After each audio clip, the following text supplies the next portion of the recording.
joined now by Lisa Zendja. I've connected with her on social media, and you see her here on the screen. First of all, it's great to see you. Thank you so much for having me, Dave.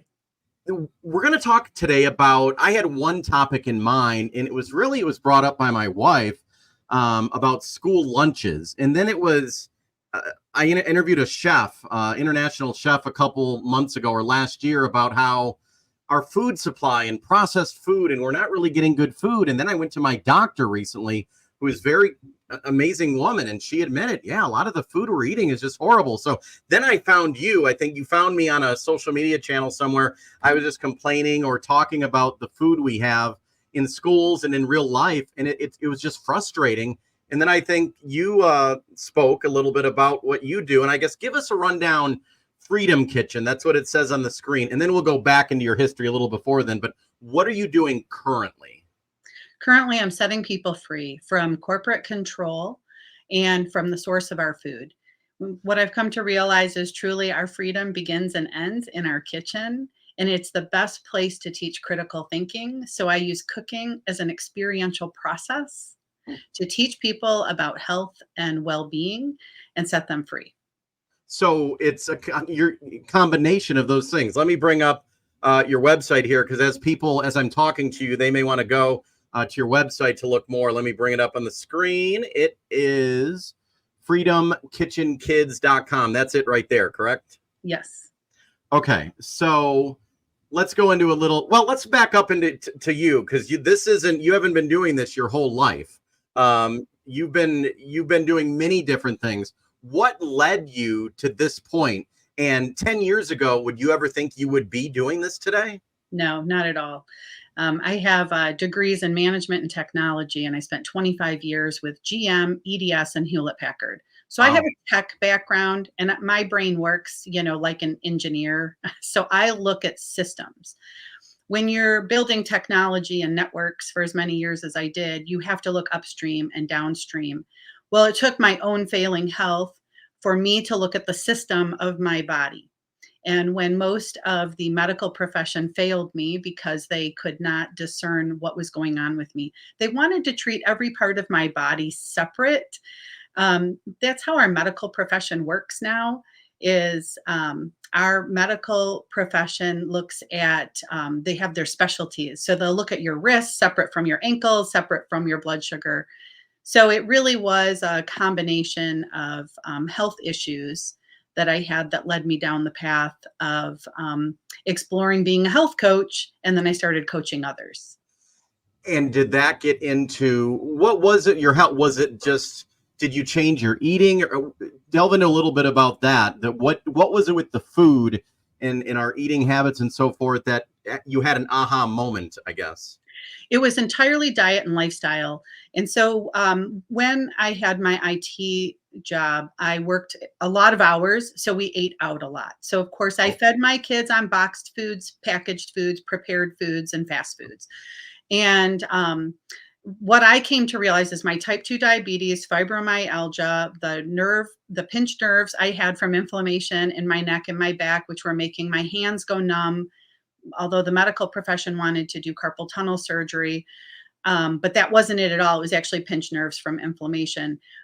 All of this came together, and it was diet and lifestyle. And so I started teaching people. I had the sense that we needed to detox. We needed to detox our lifestyles. And I went down the path originally of detoxification, and I'm trained and I practice a number of things like AccuDetox. I had a wellness spa for almost a decade, started teaching people how to clean up their diet and lifestyle.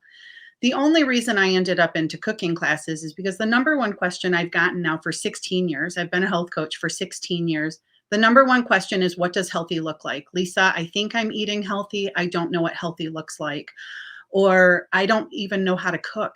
This is the tragedy of all of us moms going to work. I was the first generation of moms that went to work, and we stopped cooking and we stopped teaching our kids how to cook. And now I have people come to me and sheepishly they just say, I don't know how to cook. Wow. So are you assisting, I see your website, is it just children or adults, or who are you advising? I've been teaching adults for 16 years. And Okay. I moved to predominantly kids 5 years ago. 5 years ago, I was asked to teach, a kids cooking program, which I was not seeking, did not think that the kids would resonate with the healthy living, healthy lifestyle that I teach, because I said, if I'm gonna create this program, it is not gonna be chicken nuggets, mac and cheese, or pizza. I just won't. I'm gonna teach the kids, and Dave, I thought these kids were gonna hate me. Yeah. Yeah. And they love it. Every single year, I have kids that come back. I've had families that have stayed with me for 2, 3, 4, 5 years. They've put multiple kids through my program. Every year, I go deeper and deeper with the kids based on their questions. So I can tell how much it's resonating with them. And then I take them further. They're asking me now how they can be part of the solution. Wow. Yeah. Where are they coming from? Where do you find these children? I mean, like you said, my daughter is 11 years old, and I talk about healthy eating or different things, and she immediately is like, eh. So where are the kids coming from? Where are you finding them? Well, I always say it's better to hear it from the other mom. I've already raised my kids, and I'll tell you, they listen to everyone else's mom but me. Okay. And I've heard that from my friends, my kids' friends, parents as well, like that their kids hang on every word I say, but don't listen to them. So there's Yeah. something to letting me just be the other mom so that they can learn it from me, so that there's no butting of the heads with the parents. It's interesting when kids go through my program, they go home and start telling the parents, I'd like us to purchase this. I don't want to eat things with food dyes. They'll say, does that have refined sugar in it? So Wow. they begin asking and they begin educating their family. And so what I'm seeing is a role reversal is where if we let the kids lead the way, I'm watching the whole family improve their health without any resistance or any pressure, because it's really coming from the bottom up. It's a grassroots effort, quite literally. Wow, that's amazing. Because yeah, with us, my wife and I, we were wanting to eat healthy, but then we're healthier. But we're like, oh, but the kids have this. But in this way, the kids are the one spurring the change with this program, which is great idea. And there's your website again right here. So for does someone do you have like is it classes to one-on-one? Explain how it all works. Yeah, so you asked me also where the kids are coming from. Yeah, yeah.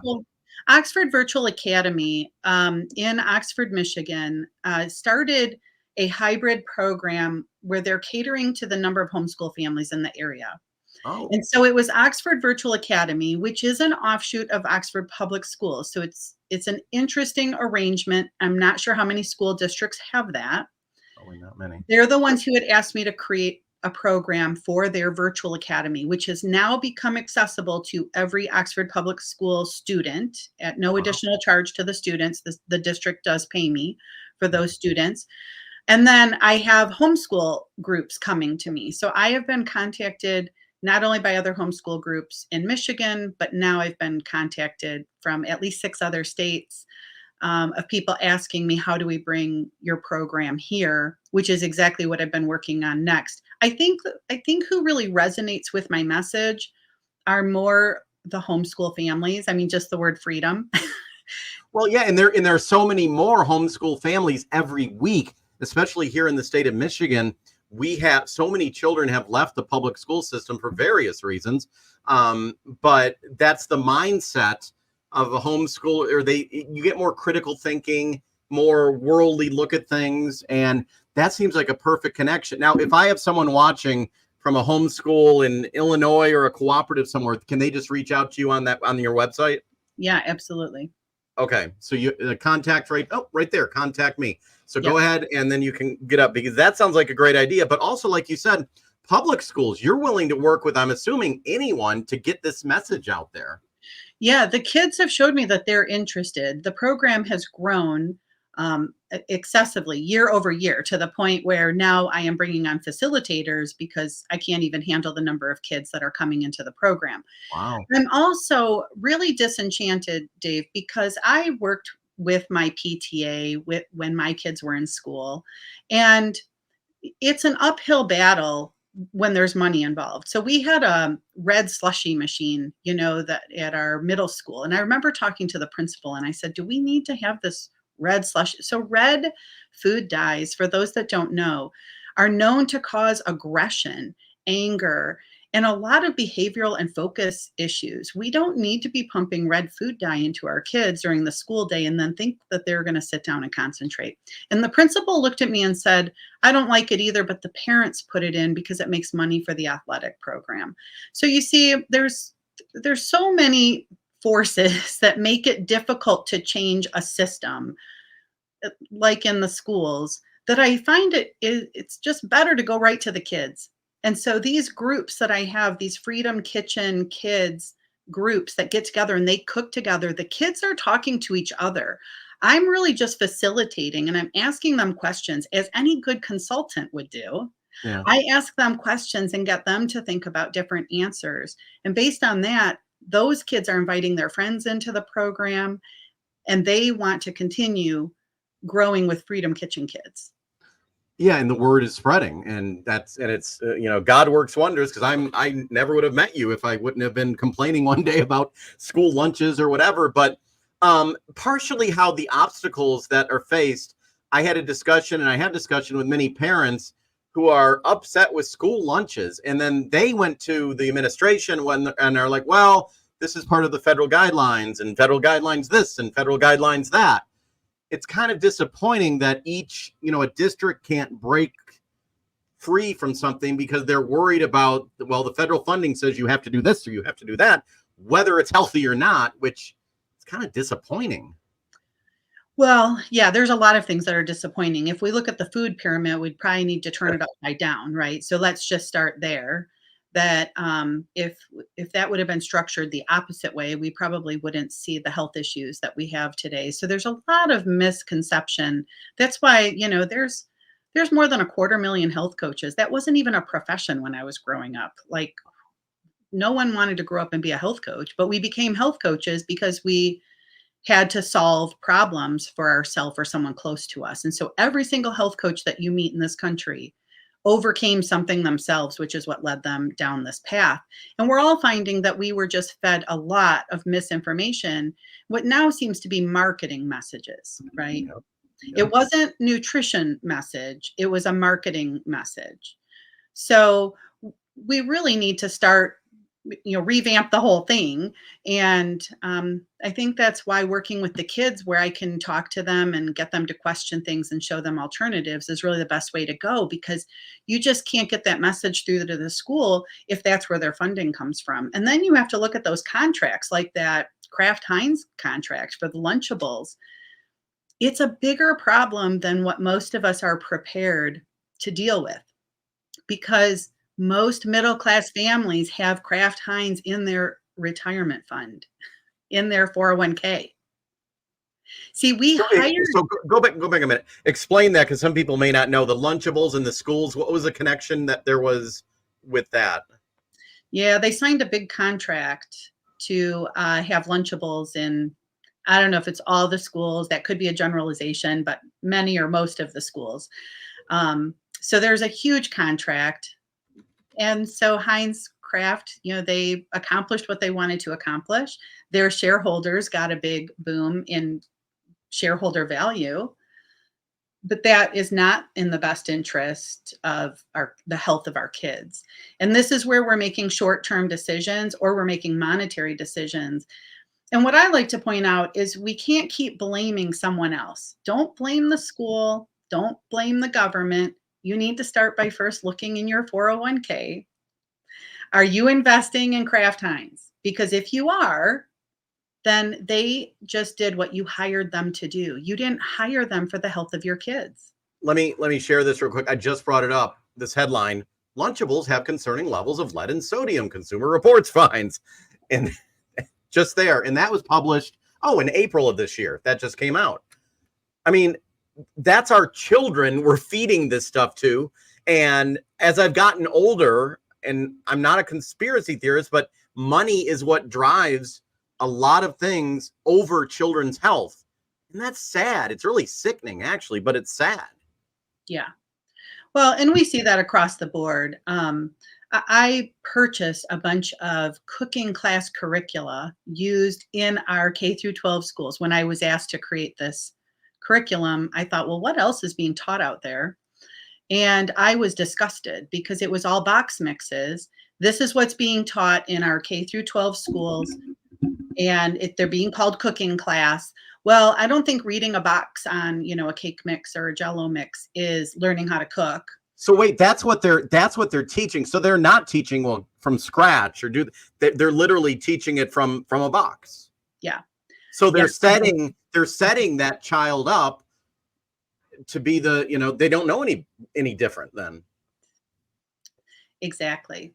So I attended an event with educators, and I took some of my books with me, and I said, do your students by any chance have any of these issues, which would include autism, dyspraxia, dyslexia, ADD, ADHD, depression, any focus issues, attention issues? They said, yeah. And I said, it's not a mental health issue, it's a gut issue. This is the gut and psychology syndrome. And I said, do you know what the withdrawal symptoms are? And so I had a list of withdrawal symptoms, and I took another book with me on processed food addiction. And I gave them a list of withdrawal symptoms. And I said, do your students exhibit any of these behaviors, particularly after lunch, possibly even after breakfast? Because, we know how breakfast is now too. Yeah. And they said, yes. We had no idea. I said, well, those students are going through active withdrawal. I mean, processed food and sugar addiction is real. It's more addictive than, other hardcore drugs, which has been proven. And so this is a textbook. This has brain scans in it that shows, what makes me sad, Dave, is we are already addicted. Yeah. I mean, myself, I went off fast food for about 8 months. And then all of a sudden I found myself going back like it was a drug. It felt like it. And then when I got back on it, it was just like hard to get off. And you're saying it is like a drug. It is. Yeah. This is all proven. So, cheese, we call cheese a comfort food because cheese activates the morphine receptors in our brain. So the way this food, there's a book called The Dorito Effect. We're intended to get a dopamine hit. And then it's kind of like the slot machine. You get a quick win typically, but then you'll keep putting the money in because you're waiting for the next dopamine hit, right? Well, what's a little more nefarious with processed food is they give you the quick dopamine hit, and then it activates the morphine receptor in the brain and sedates you. You can't stop. This is how we get to the bottom of the bag or the end of the package, and we don't even know how we did it. And it actually became so palatable, it wasn't even enjoyable at the end. It's funny you say that. I did that the other day. My wife bought or got an ice cream cake from somewhere, and I found myself, she yelled at me, and she should have, that I ate almost half the cake. And when I was done, I'm like, what did I just do? But as I'm eating, ooh, I want more. I want more. So it's literally, it's mental, or it's just like an addiction. And afterwards I felt horrible. I'm like, oh my God, I feel disgusting. I feel horrible that I did this. And I'm describing exactly what you're just talking about. It still happens to me, and I'm very aware of it. And once those dopamine receptors are activated, it's like we've all heard an alcoholic goes into remission. It's the same thing that doesn't go away because those dopamine receptors, those neurotransmitters are wired now. And so if we allow that to happen to these kids at younger and younger ages, they will battle this the rest of their life. And so Freedom Kitchen had a lot of meaning to me to set people free because I understand the corporate greed aspect, but I also understand the physiological aspect in hooking their brain and controlling them, quite literally controlling them to eat more, spend more, buy more.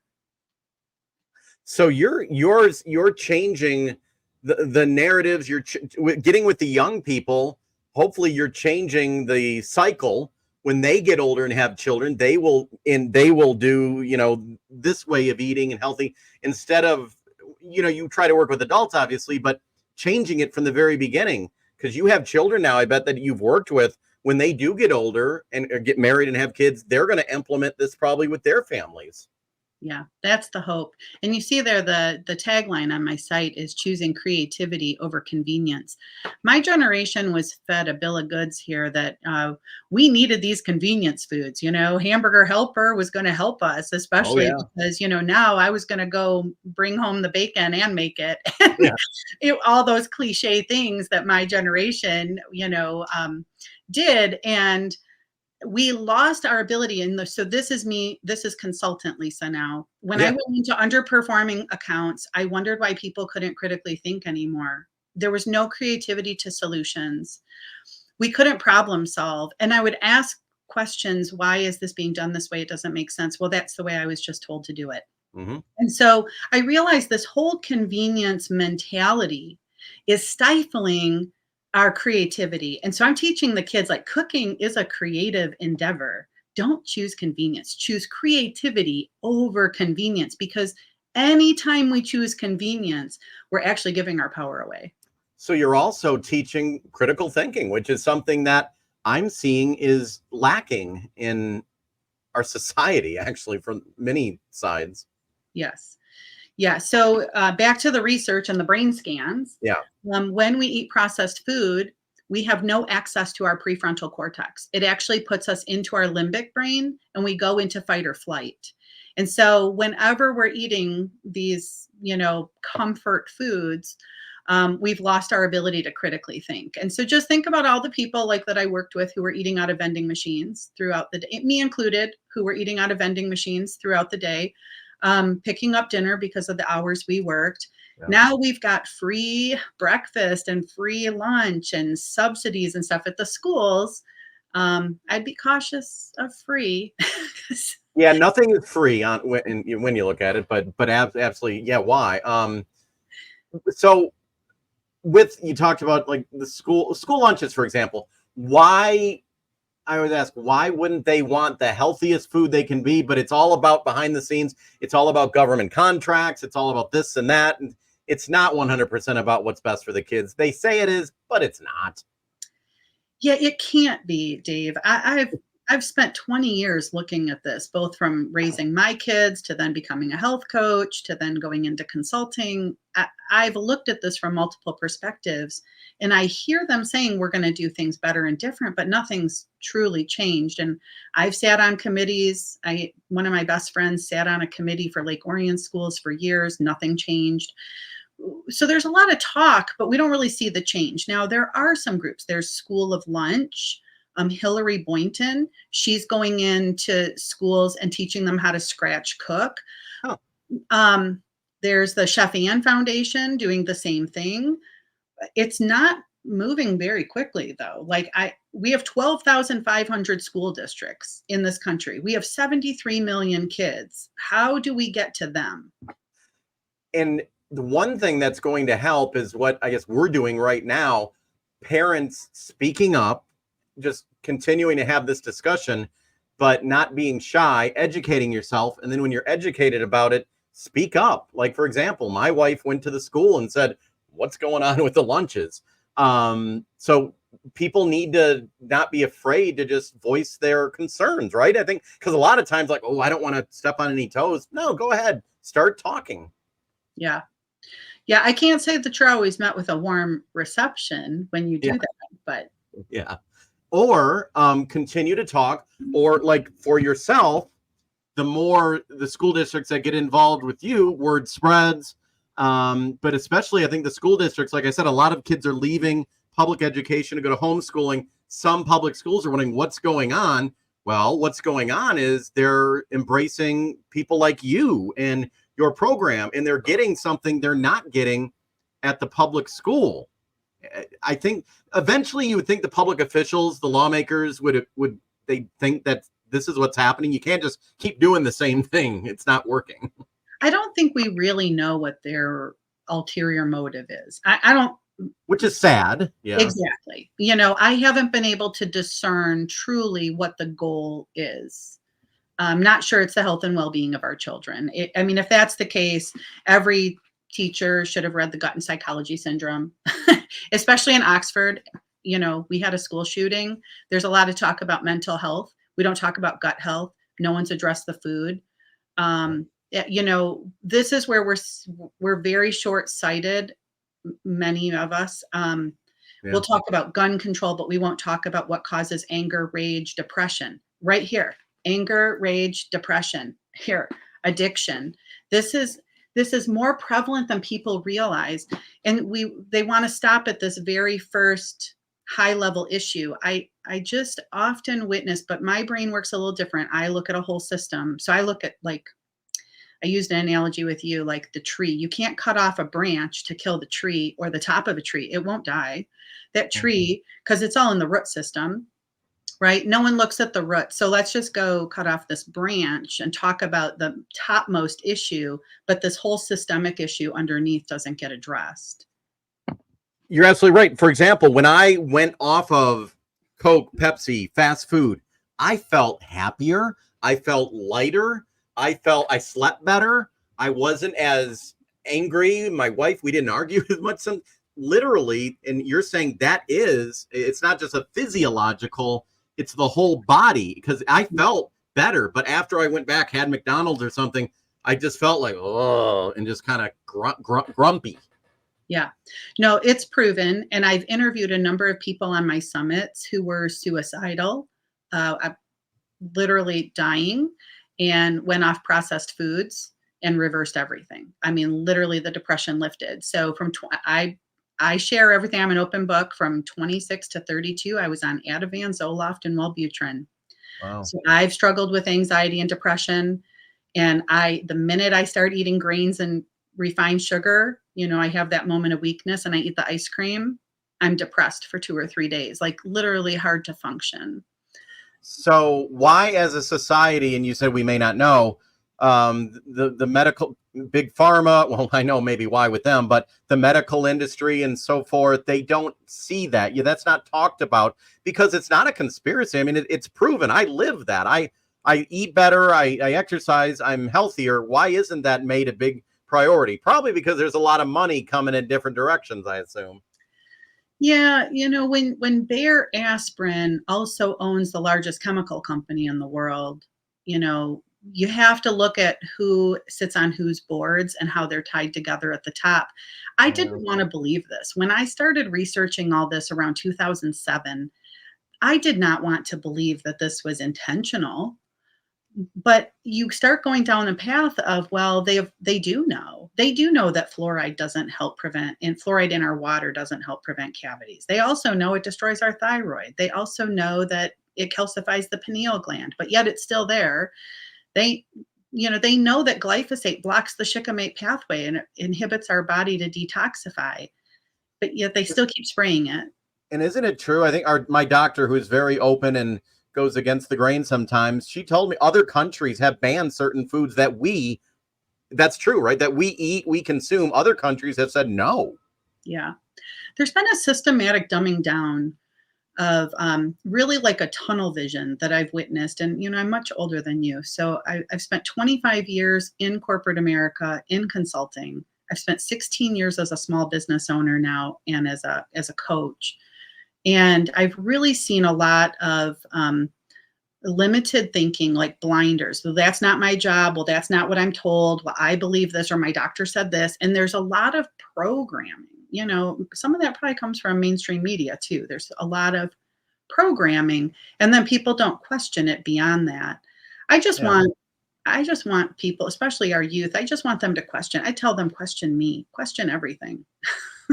Yeah, I tell everyone growing up as a journalist, when I first started, that was how I was trained and how I was taught to question things, but now it's way different. I was a hiring manager at the TV station. I don't know what they're teaching in college. It's very scary indeed. So hopefully you then are breaking the cycle, more people like you, more discussions like this, and it's word of mouth. Like you said, the Freedom Kitchen kids, you're growing, right? You're expanding, you're getting the word out. That's a positive.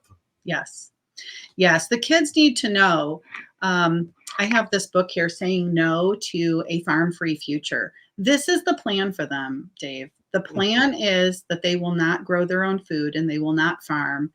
And we're seeing those liberties being taken away everywhere across the country, and quite a few lawsuits here in Michigan. where the state is going after farmers. And so the kids need to know, where does food come from? Does it come from the ground or from the grocery store? And I love what Mark Baker says. He says anyone can farm. He's like, take a tomato seed, put it in some dirt, and look, you have tomatoes. But you don't think that. You ask the average, kid or so walk around, you get it at the grocery store. Some kids might be amazed. Oh, a tomato comes from the ground. Yes. Well, this is where we're headed with Freedom Kitchen Kids. My kids are all learning not to eat food dyes and not to eat high fructose corn syrup, and how to read labels and how to make things. They make galettes and pie crusts, and we make everything from scratch. I've gotten away from using anything kid friendly because that is way overused, and that's often adults projecting what they think is kid friendly. And I have now moved to kid approved, because everything that I'm adding to my website, the kids in my program have contributed to or given feedback on. But I'm really involving them, Dave. My goal over the next decade is to pass the torch to this generation, because they are the future leaders, and we need to start treating them as such. Yeah, and break the cycle as well. freedomkitchenkids.com right there. So if someone wants to reach out to you, I'm assuming when they hit contact, you'll get that email probably. Yes. Okay. I thank you. And I want to have you on again too, if you wouldn't mind, maybe in the future, because this is something we need to talk more about, with mental health and this as well. One reason why I left the media, they're not talking about the important issues like this that matter. You turn on CNN, they're yelling at each other all day about politics when they should be talking about an issue like this. Yes. Yes. I agree. Thank you so much for joining me. Thank you, Dave.